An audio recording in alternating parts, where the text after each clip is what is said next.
Karena saya punya konsep atau ya kebiasaan sewaktu ada di teater karena keterbatasan biasanya keterbatasan medium. Akhirnya waktu itu saya ceritanya mencari di ruang-ruang proyek. Saya bilang ke mandornya untuk minta materialnya. Akhirnya sampai sekarang itu keterusan. Bagaimana kalau kita membuat karya dari barang-barang bekas ini? Akhirnya ada satu prinsip bekas terbarukan, itu yang membuat sampai saya saat ini lebih senang menggunakan material-material bekas untuk kemudian dieksplorasi menjadi karya baru, karena material bekas ini sudah punya narasi tersendiri, kemudian ada pengalaman yang ikut andil dalam karya baru.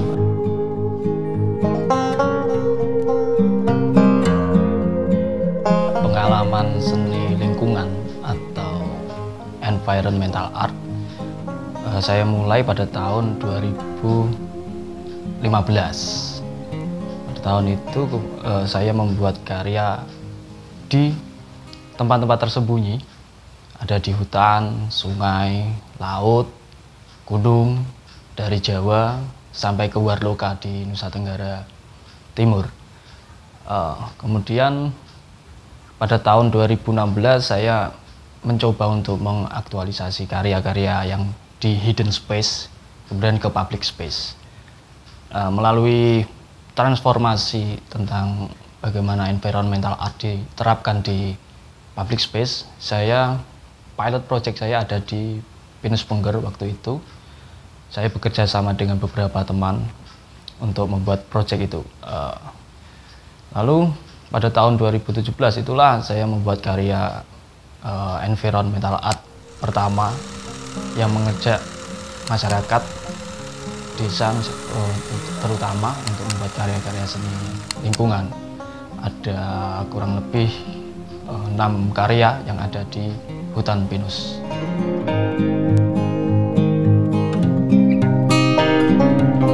Kalau material-material yang saya pakai di karya seni environmental art itu saya menggunakan material temuan yang ada di sekitar lokasi. Misalnya ada telean atau bahasa ilmiahnya lantana kamara, terus kemudian saya menggunakan ranting jati, terus kayu akasia yang sudah nggak terpakai, kemudian saya olah untuk menjadi karya seni. Untuk konsep-konsep yang saya pakai, saya lebih mendominasi adalah historikal yang ada di daerah tersebut, kemudian saya kemas menjadi kontemporer. Ada value-value tambahan, misalnya di hutan pinus saya menggunakan historikal tentang Sunan Geseng, terus kemudian saya elaborasi dengan falsafah Jawa, ada 4 kiblat 5 pancer, terus kemudian saya visualkan menjadi karya-karya simbolik, ada Pancawara, Asuma Paduraksa, Ceta Abipraya, dan lain sebagainya. Terus kemudian pada tahun berikutnya, tahun 2018, saya melanjutkan membuat karya bersama masyarakat di Geoforest Watu Payung di daerah Panggang, Gunung Kidul. Saya juga menerapkan historikal yang sama, saya mengambil nilai-nilai mengolah cerita daerah tersebut. Misalnya di Watu Payung, kenapa Watu Payung dinamakan nama Watu Payung itu diambil dari histori mana, terus kemudian ada sejarah Joko Tarub, terus kemudian Joko Omyang di situ yang kemudian saya mix menjadi sebuah karya seni di situ menggunakan material yang sama, material lantana kamara yang saya ambil dari banyak tempat-tempat yang ada di Watu Payung.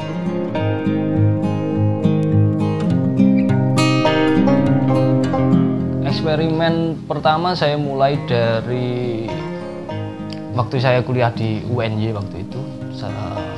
Saya ikut teater namanya Unit Studi Sastra dan Teater atau Unsrat UNY. Saya banyak berkecimpung di dunia sastra waktu itu.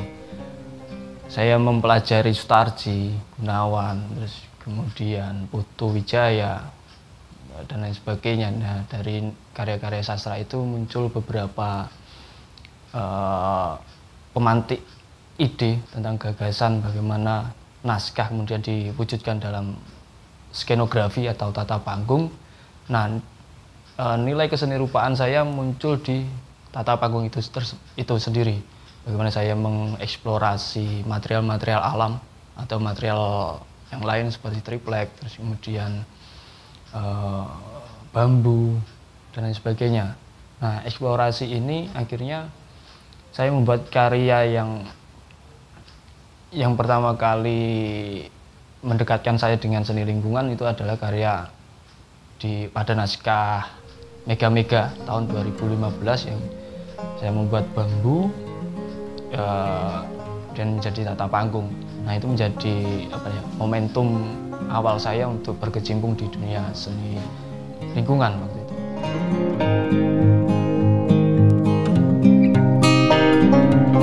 Konsepnya sama, antara kita membuat karya dengan masyarakat, itu ilmu manajemen dari teater itu sangat penting. Ada manajemen produksi, terus manajemen artistik. Nah, situ saya hanya bekerja sebagai manage antara masyarakat, terus kemudian karya seni, material, dan saya mengkolaborasikan elemen-elemen tersebut sehingga kita menjadi satu, punya satu arah goalnya untuk kita membuat karya itu. Awalnya memang berangkat dari karya-karya yang individual yang saya buat di tempat-tempat tersembunyi tersebut. Kemudian bagaimana kalau karya ini yang saya elaborasikan untuk ke karya yang melibatkan public space, kemudian karya-karya ini tepat pada waktu booming wisata tahun 2017 sampai 2018. Nah, karya saya yang berjudul Pancawara itu diakui sebagai masterpiece dari karya-karya sebelumnya. Nah, di situ terjadi gejolak wisata baru yang menganggap karya seni itu terlepas dari galeri, karena memang karya saya tidak bisa dikoleksi oleh galeri secara langsung. Mungkin lebih ke dokumentasi, terus kemudian sketsa dan lain sebagainya. Tapi secara real materialnya ini akhirnya menjadi milik bersama.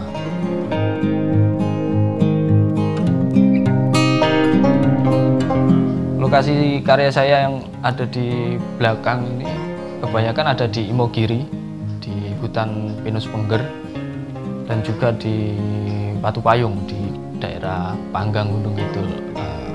Teman-teman bisa menikmati karya-karya tersebut di lokasi. Ini ada di Desa Dalem di daerah Prambanan. Ini kebetulan karyanya sudah nggak ada karena terlibat oleh fenomena alam. Jadi ada karya-karya sebenarnya ini cenderung temporary, jadi nggak permanen bertahan lama karena semua materialnya akan terkikis oleh alam itu sendiri. Akhirnya misalnya yang ini di daerah Dalem dia terhanyut oleh banjir dari Merapi, terus kemudian yang ada di Batu Payung maupun di hutan pinus pengger itu karena efek dari kabut, hujan, panas dan sebagainya. Akhirnya material itu sendiri bisa getas atau kaku, patah. Akhirnya perlu maintenance untuk perawatan itu sendiri.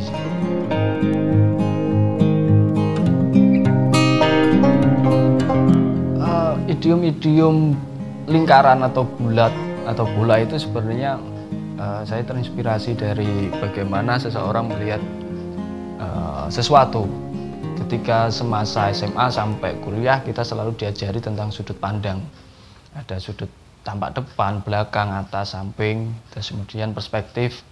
Mungkin itu yang dinamakan 3D, tapi bagaimana kalau kita bisa melihat lingkaran itu secara itu bentuk sudut pandang lingkaran atau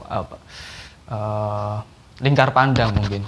Di situ yang menjadi idiom-idiom saya bahwa melihat sesuatu itu tidak hanya satu sudut tapi bisa dari beberapa arah. Gitu sih, itu cenderung konsep kenapa karya saya dominan dengan lengkungan atau tidak kaku kotak kayak gitu.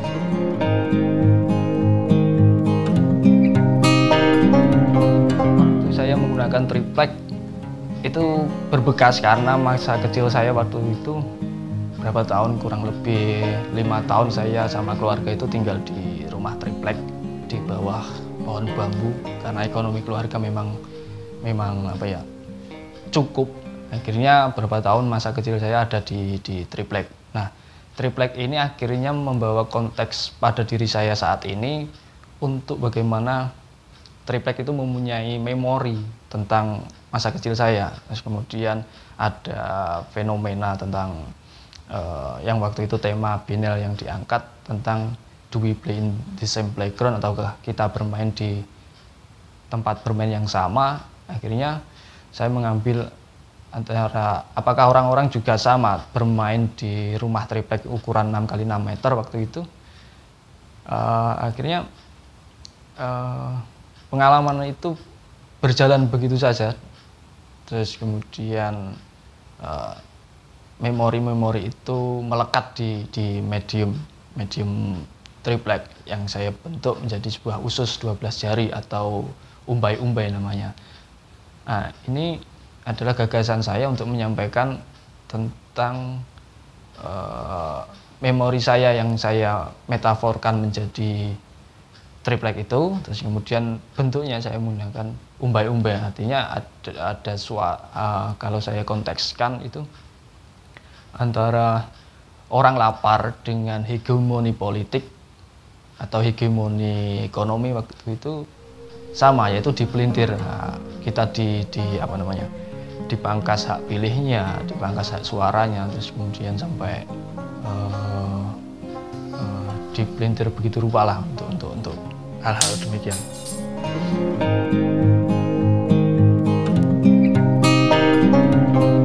Kenapa kemudian saya juga mempunyai banyak medium untuk menyampaikan gagasan itu, misalnya di Indonesia maupun di luar negeri, di beberapa wilayah, misalnya di Italia, terus kemudian Korea. Sebenarnya ada kemiripan material yang tidak begitu jauh, mungkin karena iklim maupun fenomena alamnya yang berbeda. Saya tidak membatasi juga tentang medium apa yang akan saya pakai, karena mungkin saya bisa menerapkan triplek, terus kemudian besi. Bahkan karya terbaru saya membuat candi yang menggunakan material bermes atau besi-besi konstruksi. Itu sebagai uji coba saya terhadap konteks tertentu. Itu karena ada satu rings dengan tema yang saya pilih. Kemudian misalnya di Korea saya menemukan oak, kemudian yaitu kayu pinus, kayu yang bisa berubah warna sesuai musimnya. Terus kemudian di Italia di Franco Maria Ricci Museum itu saya menggunakan material bambu bambu kecil-kecil. Saya lupa namanya. Nah, di situ sebenarnya tidak begitu kesulitan untuk adaptasi dengan material, karena itu bisa ditemukan di tempat saya tinggal di situ. Terus kemudian memang kalau di luar negeri misalnya dituntut untuk lebih survive tentang fenomena alamnya maupun materialnya. Kita tidak bisa untuk memilih material yang spek kita gitu.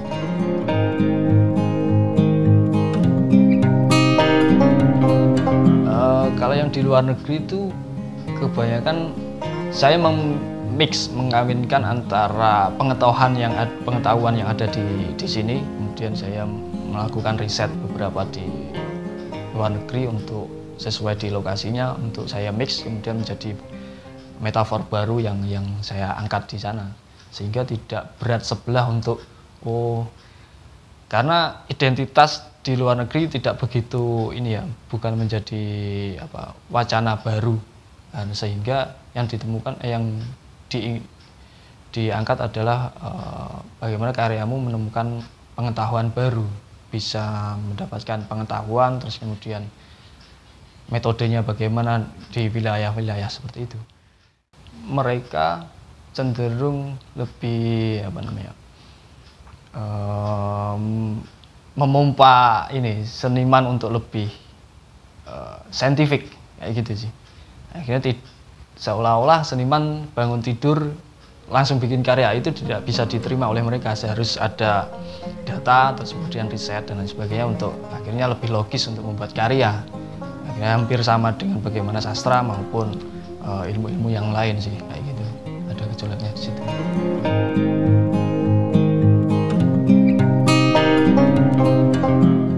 Sebenarnya inspirasinya mungkin lebih spiritual ya, karena saya senang membaca buku-buku.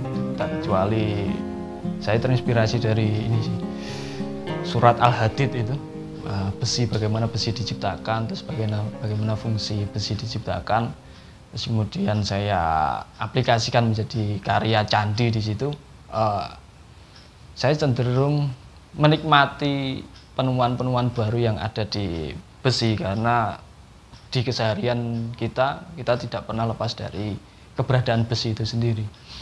Akhirnya material besi itu menjadi nilai spiritual saya untuk saya wujudkan menjadi sebuah karya. Tidak hanya itu sebagai pelengkap atau dari rentetan material yang saya gunakan.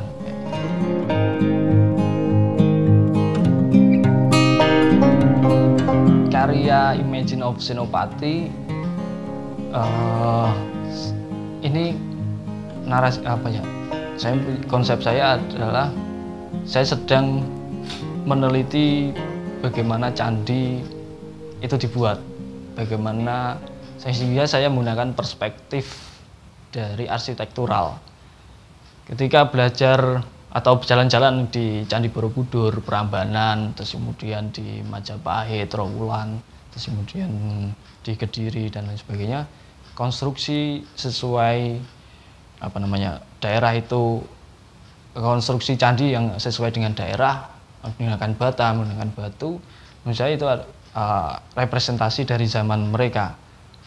Nah, kemudian bagaimana kalau candi ini dibuat dari besi? Ini adalah fenomena bagaimana saya melihat ulang struktur dari candi tersebut. Banyak candi-candi di Jogja maupun di Jawa Timur itu ada candi-candi yang sedang dipugar, sehingga disusun baru dengan menggunakan semen, dengan batu baru dan sebagainya. Akhirnya nilai imajinasi tentang bagaimana candi ini awalnya itu berkurang. Nilai imajinasi dari masyarakat untuk melihat candi lebih jauh, lebih berkurang, karena kita dihadapkan dengan material yang sudah jadi atau konstruknya sudah bulat. Nah, saya memilih untuk menggunakan wear mesh atau besi special mesh ini untuk menelisik kembali bagaimana konstruksi ulang candi ini sebelum berdiri. Akhirnya ada sesuatu yang transparan, misalnya dari batu yang candi yang sudah utuh, terus kemudian ada fenomena alam, misalnya ada gempa atau Merapi meletus, itu kan rusak, hancur, terus kemudian tersisa beberapa konstruksi, misalnya tinggal pondasinya atau tinggal gerbangnya. Nah, kemudian sisa-sisa itu saya ingin teruskan dengan menggunakan besi, sehingga ada ruang untuk kita mengimajinasikan bahwa candi ini kalau utuh seperti ini, kalau runtuh seperti ini. Di situ yang nilai yang saya tawarkan ke publik untuk melihat karya-karya candi besi.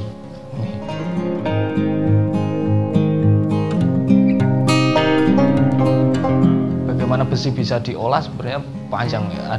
Kita bisa melihat mbah-mbah kita waktu itu membuat keris, membuat logam atau tempayan atau hiasan-hiasan di kerajaan itu menggunakan tembaga dan besi. Terus kemudian material ini menurut saya eksplorasi di medium di ruang-ruang interior. Saya menggunakan sisa-sisa industri seperti pompa oli, terus kemudian besi baja untuk mengikat kontainer. Nah itu saya ulik untuk membuat karya-karya interior seperti kursi, kap lampu dan sebagainya sebagai ruang bagaimana besi ini bisa insert di ruang-ruang rumah tangga misalnya kayak gitu. Akhirnya lebih mendekatkan bagaimana besi ini sebenarnya bisa lebih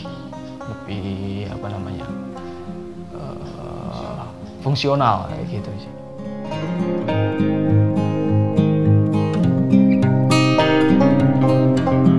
Kalau saat ini saya sedang mengolah resin besi, terus kemudian kaca dan triplek untuk saya mix.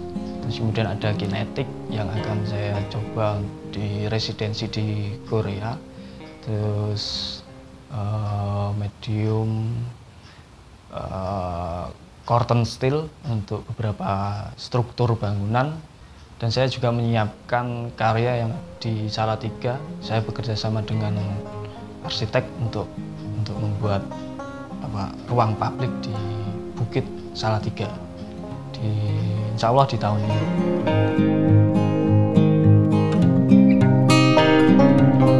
Karena saya punya konsep atau ya kebiasaan sewaktu ada di teater karena keterbatasan biasanya keterbatasan medium.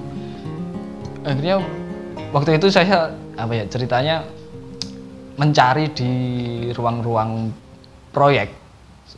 Saya bilang ke mandornya untuk minta materialnya. Akhirnya sampai sekarang itu keterusan. Bagaimana kalau kita membuat karya dari barang-barang bekas ini? Akhirnya ada satu prinsip bekas terbarukan, itu yang membuat sampai saya saat ini lebih senang menggunakan material-material bekas untuk kemudian dieksplorasi menjadi karya baru, karena material bekas ini sudah punya narasi tersendiri, kemudian ada pengalaman yang ikut andil dalam karya baru. Akhirnya tidak melihat material itu sebagai sampah, tapi sebagai daya hidup atau kemungkinan baru yang kita bisa sematkan pada karya yang akan kita buat, kayak gitu.